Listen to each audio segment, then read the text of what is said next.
kasih Anda masih menyaksikan Hidup Sehat. Nah, melanjutkan fakta mitos yang tadi belum sempat dijawab, dokter. Ya. Fakta atau mitos, rasa cemas di atas usia 45 tahun ini disebabkan masalah fisik seperti pramenopause, krisis jelang parubaya, itu fakta atau mitos? Ya, jawabannya adalah fakta ya Mbak Sekar. Ya, karena gini, kita tahu bahwa ketika seseorang masuk ke usia 45 tahun ke atas, kan kita juga kenal ada yang disebut dengan midlife crisis gitu ya. Jadi sesuai yang tadi Mbak Sekar bilang, mulai terjadi perubahan-perubahan fisik. Yang mungkin pada usia 30 tahunan mereka masih sehat, tidak ada penyakit penyerta, tapi kemudian di atas usia 40 bisa muncul tuh penyakit-penyakit kronis, seperti misalnya darah tinggi atau diabetes gitu ya. Dan munculnya penyakit-penyakit itu juga akan membuat seseorang mengalami kecemasan. Nah, kemudian hal yang lain lagi masalah psikis gitu ya. Biasanya di masa-masa 45 tahun ini udah mulai anak-anak udah mulai besar, sudah nggak tinggal bareng sama orang tua, ada yang boarding gitu ya. Jadi mulai ada rasa kesepian. Nah, akhirnya juga mencetuskan rasa cemas.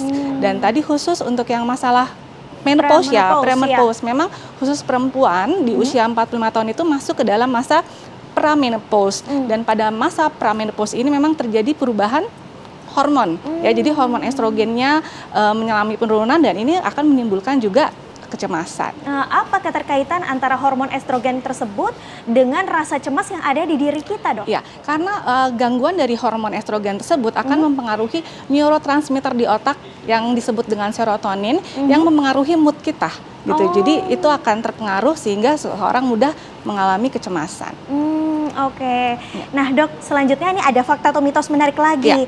Perubahan sistem pencernaan, perubahan hormonal, serta mudah stres memicu seseorang alami gangguan makan. Fakta atau mitos? Fakta. Fakta. Ya, jadi memang perubahan sistem pencernaan, terutama orang-orang dengan kondisi cemas seringkali mengalami gangguan makan loh Mbak Sekar gitu ya.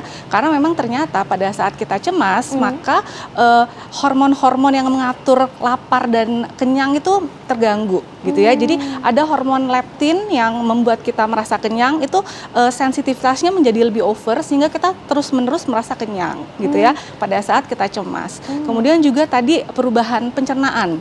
Perubahan pencernaan kalau pada usia-usia mungkin yang di atas 60 tahun nih gitu ya, itu kan udah mulai ada perubahan pada indera perasa menjadi lebih hambar, kemudian juga ada masalah dengan fungsi menelan. Nah, itu semua bisa menurunkan nafsu makan dan mengurangi asupan makan. Tapi hormon apa saja, dok, yang mempengaruhi berkurangnya nafsu makan pada seseorang? Ya, kalau untuk kecemasan memang kita kenal yang namanya hormon kortisol ya. Jadi hormon kortisol itu adalah hormon stres, dan pada saat kita cemas, hormon stres itu meningkat. Dan hormon kortisol ini dia bisa menyebabkan penurunan nafsu makan karena menekan hormon-hormon yang tadi, yang untuk rasa kenyang dan rasa lapar. Nah, selanjutnya ada fakta atau mitos menarik lagi, dokter. Sering bertambahnya usia, ritme sirkadian atau jam biologis tubuh berubah.